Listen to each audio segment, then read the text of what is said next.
पिथौरागढ़ उड़ा, लेकिन धारचूला अब भी जमीन पर। आपदाओं, हादसों और मेडिकल इमरजेंसी के बीच सीमांत क्षेत्र को कब मिलेगी हवाई सेवा? जनता पूछती है। सीमांत क्षेत्र धारचूला आज भी हवाई कनेक्टिविटी से दूर है, जबकि आदि कैलाश, कैलाश पर्वत, ओम पर्वत जैसे धार्मिक पर्यटन क्षेत्र यहाँ पर हैं। पिथौरागढ़ तक विमान सेवा शुरू हो चुकी है।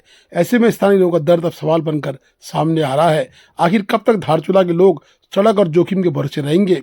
मुख्यमंत्री पुष्कर सिंह धामी से रंग कल्याण संस्था के अध्यक्ष प्रकाश सिंह गुंजाल, व्यापार संघ के अध्यक्ष भूपेंद्र थापा, जवाहर सिंह गरगाल, पूर्व कैप्टन भूपाल सिंह ने प्रश्न किया है कि धारचूला और आसपास के क्षेत्रों में हर साल भूस्खलन, ग्लेशियर और बादल फटने जैसी घटनाएं आम हैं।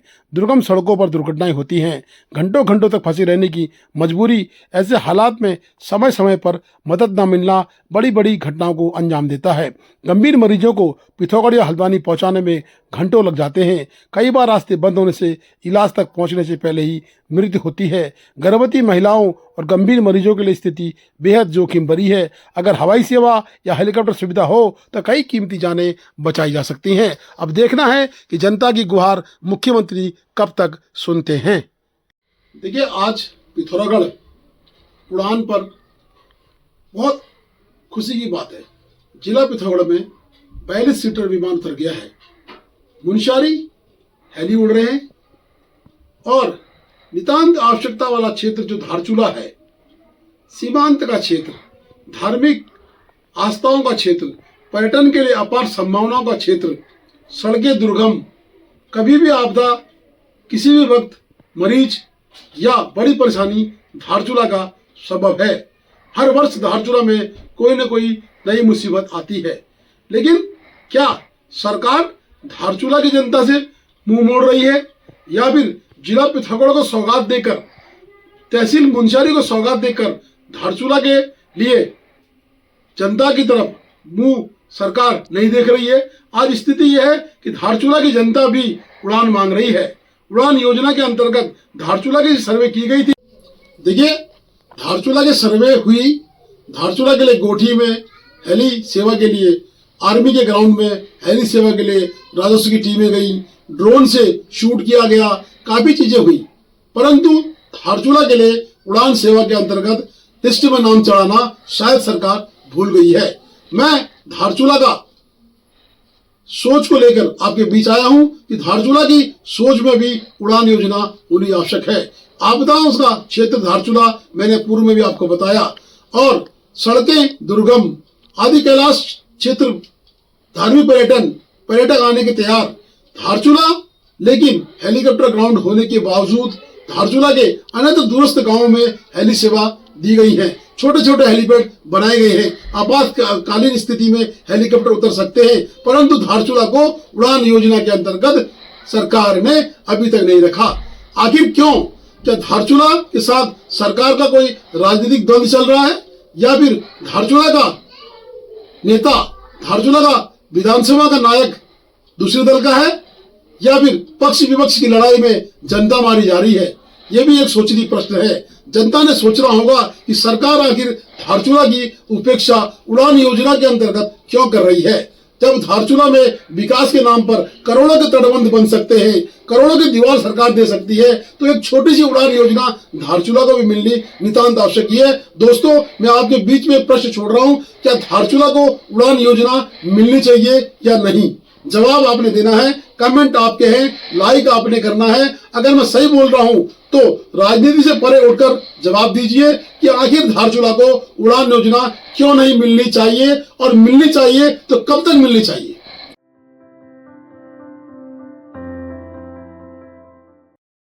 अंतर्राष्ट्रीय सांसदों के द्वारा आज नेपाल की राजधानी काठमांडू में शपथ ग्रहण की गई है। समस्त सांसदों को आज शपथ दिलाई गई है। बता दें कि राष्ट्रपति के द्वारा समस्त सांसदों को शपथ दिलाई गई है। शपथ कार्यक्रम में बारेन शाह व अन्य गणमान्य नेतागण मौजूद रहे। नेपाल से आधिकारिक रूप से पुष्टि हो चुकी है कि समस्त सांसदों ने आज शपथ ग्रहण कर लिया है। अब नई सरकार के गठन का रास्ता खुल चुका है। अब जल्द ही गठन भी हो जाएगा। सीमांत में नशे की सप्लाई पर पिथौरागढ़ पुलिस का करारा प्रहार। नशे के खिलाफ एसओजी का एक्शन। 3 किलो 900 ग्राम चरस के साथ 2 लोग गिरफ्तार। बता दें कि आज एचौली से 8 गांव सेलिंग रोड पर अवैध चरस स्मैक की धरपकड़ हेतु संदिग्ध व्यक्तियों पर एसओजी टीम नजर रखे हुई थी। इस दौरान एक मोटरसाइकिल पर 2 व्यक्ति आते हुए दिखाई दिए, जिन्हें चेकिंग के लिए रोका गया, परंतु वो मोटरसाइकिल मोड़कर भागने का प्रयास करने लगे। शक होने पर पुलिस ने घेर कर उनको पकड़ लिया। तब पूछताछ और तलाशी ली गई। तलाशी के दौरान कब्जे से कुल 3 किलो 900 ग्राम चरस बरामद की गई। गिरफ्तार अभियुक्तों की पहचान गौतम सिंह दामू निवासी कालिका खुमती उम्र 18 वर्ष, नरेश सिंह निवासी खुमती धारचूला उम्र 19 वर्ष के रूप में हुई है। अभियुक्तों के विरुद्ध कोतवाली पिथौरागढ़ में धारा 8/20, 8/60, 20/60 एनडीपीसी एक्ट के अंतर्गत अभियोग पंजीकृत कर उनको गिरफ्तार किया गया है। तस्करी में प्रयुक्त मोटरसाइकिल भी सीज कर दी गई है।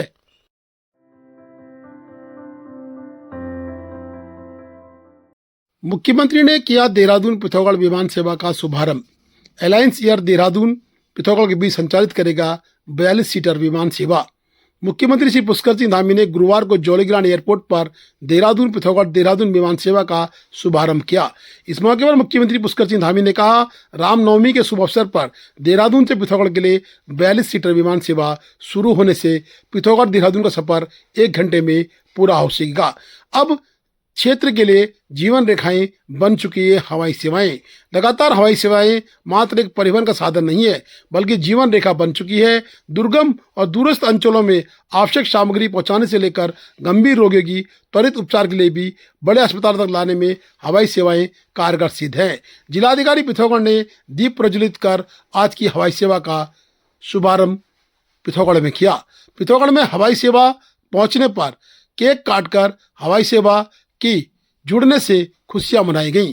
जिलाधिकारी के साथ भारतीय जनता पार्टी के अध्यक्ष गिरीश जोशी व उड्डयन टीम भी मौजूद थी। रंगारंग सांस्कृतिक कार्यक्रमों के बीच हवाई सेवा का लुत्फ सभी ने उठाया।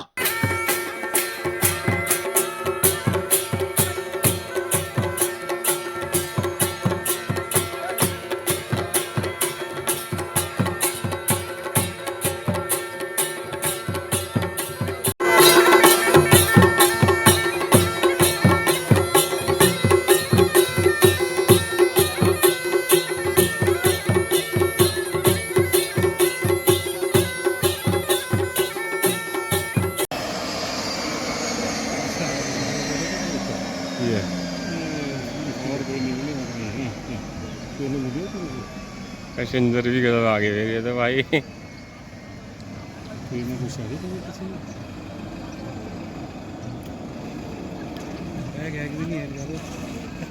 होगा लगेज वाले में यात्रियों से ले आएंगे, रोज इन्हीं की लेंगे तो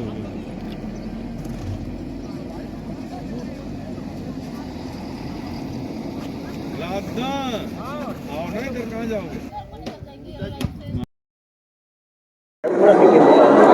ये हवाई सेवा जो काफ़ी समय से जिसकी प्रतीक्षा की जा रही थी, पिथौरागढ़ से देहरादून और देहरादून से पिथौरागढ़, तो इस हवाई सेवा का आज माननीय मुख्यमंत्री जी के द्वारा शुभारंभ किया गया है।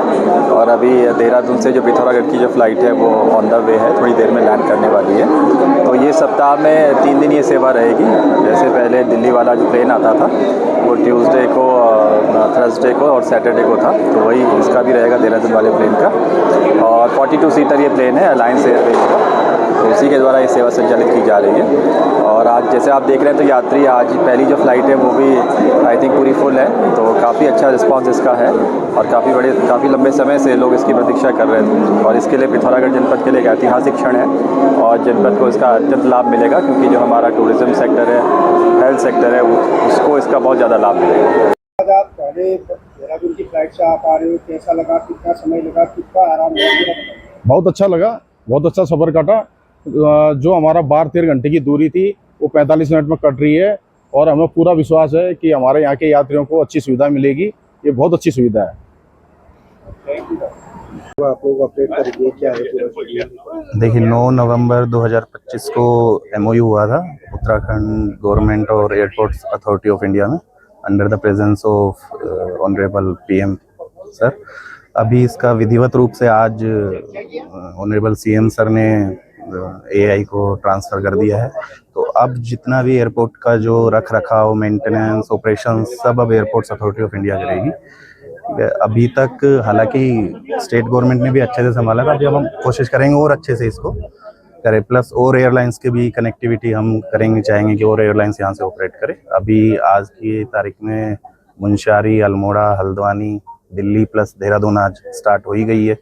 तो कोशिश करेंगे कि और एयरलाइंस को भी हम इनवाइट करें ताकि यहाँ से पैसेंजर फुटफॉल बढ़े।